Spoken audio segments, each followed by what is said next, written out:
የብፁዕ አቡነ ሙሴ ገብረ ጊዮርጊስ የ50ኛ የክህነት ዓመት የወርቅ ኢዮቤልዩ ተከበረ።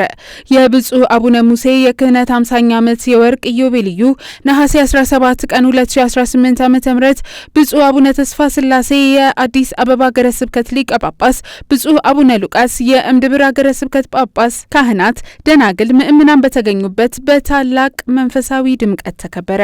በዕለቱም ብፁዕ አቡነ ሙሴ ገብረ ጊዮርጊስ የምስጋና መስዋዕተ ቅዳሴ የመሩ ሲሆን ለብፁዕ አቡነ ሉቃስ በአገረ ስብከቱ ላደረጉትና እያደረጉት ላሉት አስተዋጽኦ ልባዊ ምስጋና አቅርበው በዚህ የምስጋና መስዋዕተ ቅዳሴ ላይ ምእምናን በጸሎት እንዲያስቧቸውና ጸሎታቸው እንዳይለያቸው አደራ ብለዋል። ብፁዕ አቡነ ሙሴ እንደ አውሮፓውያን አቆጣጠር ከ1996 ዓ.ም ጀምሮ የእምድብር አገረ ስብከትን ከተረከቡ ጊዜ ጀምሮ ለ22 ዓመታት ለምእምናን መንፈሳዊ እድገት በቤተ ክርስቲያን የሚደረጉ ምስራቃዊ ስርዓትን በማስተባበር በአገረ ስብከት ውስጥ ስብከተ ወንጌል ተደራሽነት እንዲኖረው ቁምስናዎችንና ቤት ጸሎቶችን በማስፋፋት እንዲሁም ከሐዋርያዊ ስራዎች በተጨማሪ ብዙ የፍቅርና ማህበራዊ ስራዎች ለአካባቢው ማህበረሰብ በማበርከት ትልቅ አሻራቸውን ያኖሩ ሲሆን ከ2017 ዓመተ ምህረት ጀምሮ አገረ ስብከቱን ለብፁዕ አቡነ ሉቃስ በማስረከብ ጡረታ ወጥተዋል።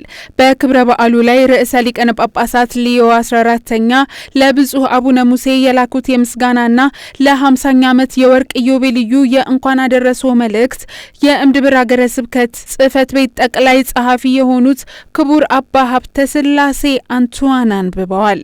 በመጨረሻም ብፁዕ አቡነ ሉቃስ የእምድብር ሀገረ ስብከት ጳጳስ ብፁዕ አቡነ ሙሴ ላበረከቱት አስተዋጽኦና ለመልካም አርአያነታቸው ልባዊ ምስጋናቸውን አቅርበዋል። እንዲሁም በክብረ በዓሉ ላይ ለተገኙት ለአዲስ አበባ ሀገረ ስብከት ሊቀ ጳጳስ ብፁዕ አቡነ ተስፋ ስላሴም የእንኳን ደህና መጡ መልእክት አስተላልፈዋል። አዲሱ የአገልግሎት ጊዜያቸውም የተባረከ እንዲሆን ተመኝተዋል። በመጨረሻም በሐምሌ ወር የክህነት 50ኛ ዓመት የወርቅ ኢዮቤልዩ ያከበሩትን ብፁዕ ካርዲናል ብርሃነ ኢየሱስና ብፁዕ አቡነ ጸጋዬ ቀነኒም ባሉበት ሁሉ ረጅም ዕድሜና ጤና እንዲሆንላቸው ምኞታቸውን ገልጸዋል።